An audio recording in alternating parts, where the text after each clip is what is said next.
Good morning, YouTube. Welcome to the channel. I am Tyler Fikes. If you guys haven't already, make sure to hit the subscribe button. Today we are going to be working on the big Duramax. We got the new parts right here from S&B Filters. It is not a filter. We already have a K&N filter in the truck.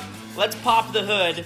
And you can see right up in here, we have one of our first video modifications on the truck, the Resonator Delete. And that is what we're gonna be replacing today. So we have the air intake. It goes from filter, intake tube, to the elbow, right into the turbo. So there's the intake side of the turbo, there's the exhaust side. We're gonna be replacing this whole entire elbow today with a non-California legal part. So you know it's a good one because this Resonator Delete, there used to be a big box right here. I'm gonna show you guys exactly how to do it, exactly what you need to do to get this new S&B elbow on, and I will show you exactly why we are replacing this elbow, because the stock LLY elbow is not any good for this truck.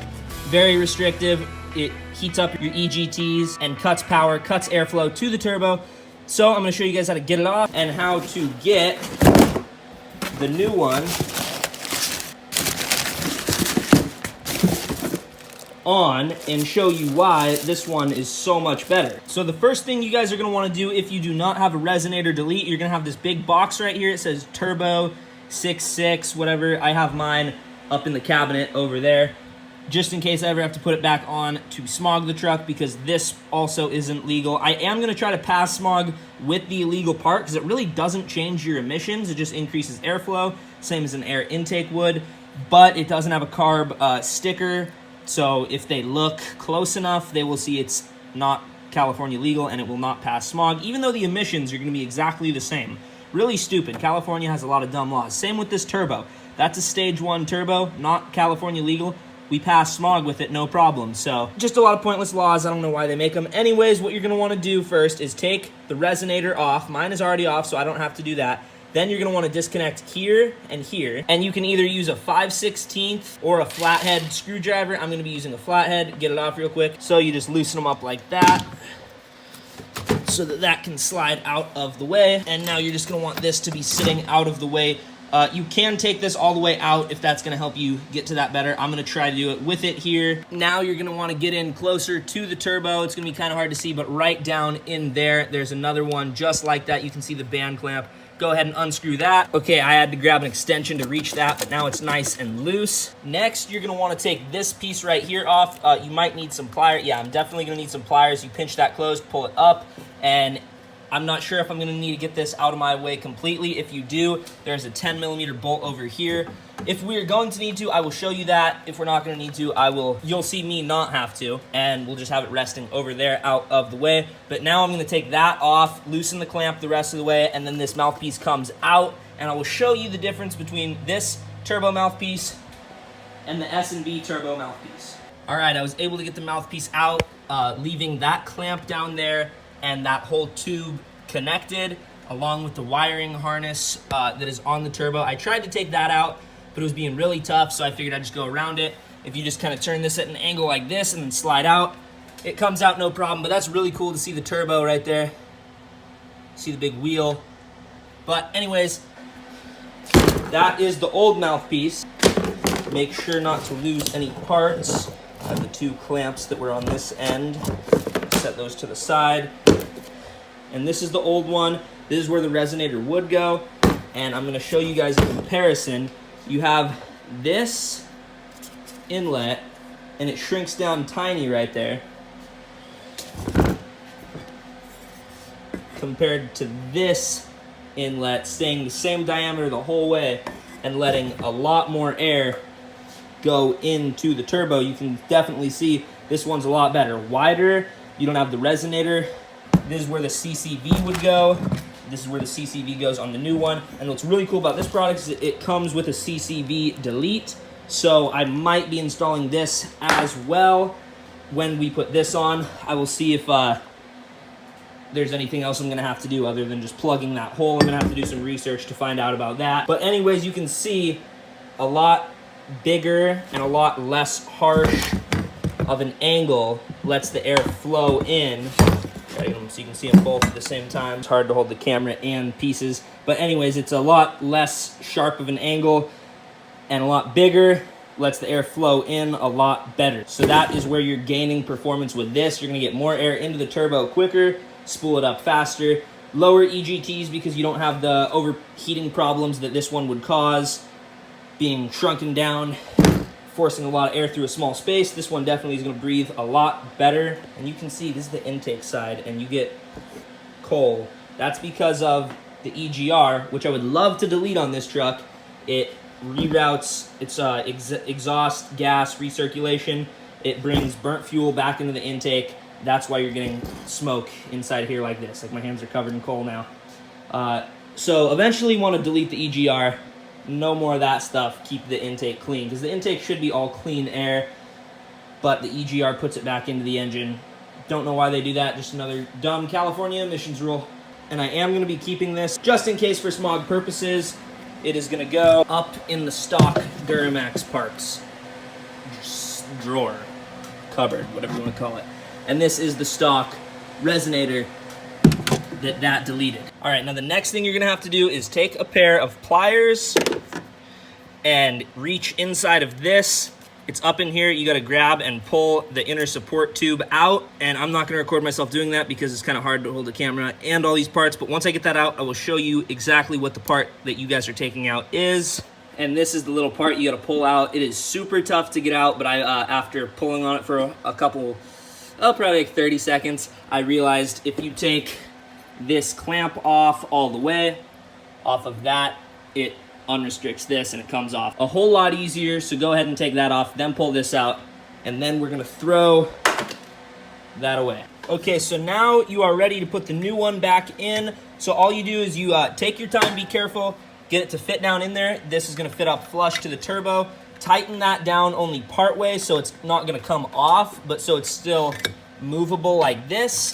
Then I'm gonna get it hooked back up over here, and then I will show you what we are gonna do with the CCV.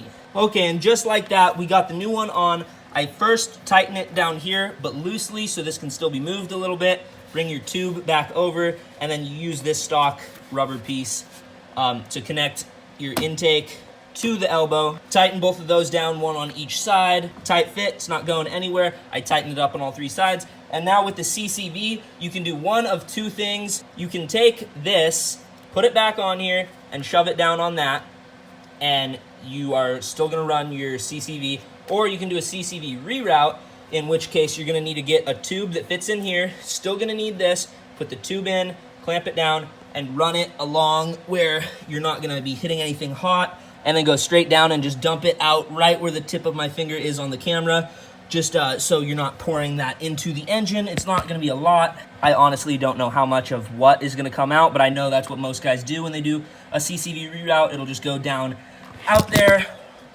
rather than going back into your turbo, but I do not have that hose right now. Once I get the hose, I'm gonna do that, and then you put the little blocker in there. It just screws down, and then you don't have that stuff going into your turbo anymore, and it's a lot better for the engine. And other than that, which I'm gonna put that back on right now until I get the piping to finish that, and I'll probably make another video on how to delete this. This is a great preventative measure to stop your truck from overheating, because this is a very common problem with the LLYs. Not so much with the LBZ. A lot of guys will do an LBZ mouthpiece on the LLY to get rid of this issue because it's bigger, but this is even bigger than the LBZ mouthpiece. So definitely really good. It's gonna prevent it from overheating. You're gonna get more air into the turbo, lower your EGTs, get more turbo spool, more turbo response quicker because you're getting more air into it. All right, guys, so we got the new turbo mouthpiece installed. Like I said, should prevent the overheating. Definitely looks cooler than the other one. Fog might be an issue if you live in California. They would not ship this part to California. I shipped it to a friend's house in Nevada. I bet we could scare this guy pretty bad. Let's see if I can get it on camera. This is the owner of the white truck, by the way. I just do all the work on the truck. If any of you wonder, this is not my truck. I have access to it pretty much any time, but it is not mine. It is this guy's, and when he walks back by, I don't think he knows we're in the truck. We're gonna scare him. Ah! Oh boy, I'm gonna have to see if we got that one on video. I'm betting we did, and if we did, that's going on the channel. Okay. Sorry, Mike. That's going on YouTube. Maybe. Guess he didn't know I was sitting in the truck recording the outro of the video because we just finished the install. He's been inside cleaning his fish tank, and I was out here doing the truck work, making the truck run better, sound better, and I am going to start it up right after this outro and show you guys how the exhaust sounds, see if there's any differences, anything like that. But anyways, like I said, I had to ship it to a friend's house in Nevada, went and picked it up in Nevada, drove it back here, then put it on the truck, because the website, they won't even ship it to California, unfortunately, because it's not carb legal. It doesn't have that sticker. And with the CCV on there, it should be the same emissions-wise, but with the CCV delete like I am going to do, it is definitely not the same emissions-wise, and maybe that's why they can't get the carb sticker, because it has that ease of access deleted port where you can just thread in the little thing that they send with it to get rid of it. But it even says on their website, the CCV delete is for off-road use only. Say if you were actually making this like a mud truck or a drag racing truck or like a off-road type vehicle, not a daily street driven like this is truck where you're on legal roads, stuff like that. So I mean, I kind of get it, but at the same time, it's like, lay back, California, let us do what we want. This is America. Anyways, aside from the legality of it, it's on, it's badass. We are going to pass smog with it. That'll be, I think in about a year and a half, I'm gonna have to smog this again, and I do that too. I will show you guys exactly what I had to do to make it pass smog with that. We'll try something, but when that comes time, I'm definitely gonna make a video on it, see how it does passing smog in California with that new part. Anyways, I will link the product below. If you're in California, the link's not going to do you any good unless you have anyone outside of California you can ship it to and maybe have them ship it to you. But any other state, you're good. You can just check the link below. You'll be able to buy one of these for your truck if you would like to. Anyways, if this video helped you guys decide if you want it or not, helped you guys install it, anything like that, if you guys like the truck, anything at all, make sure to give it a thumbs up. Thank you guys for watching. If this is your first time stopping in, make sure to subscribe because we have a ton more content coming with this truck, with my personal truck, and with many other vehicles. So if you guys like cars, trucks, anything like that, definitely be sure to subscribe. We have a lot of content coming in the near future. Thanks for watching. Until next time, see you guys later. Now we are going to start it. And it runs fine. Let's go listen to the exhaust. We got a bike under the back.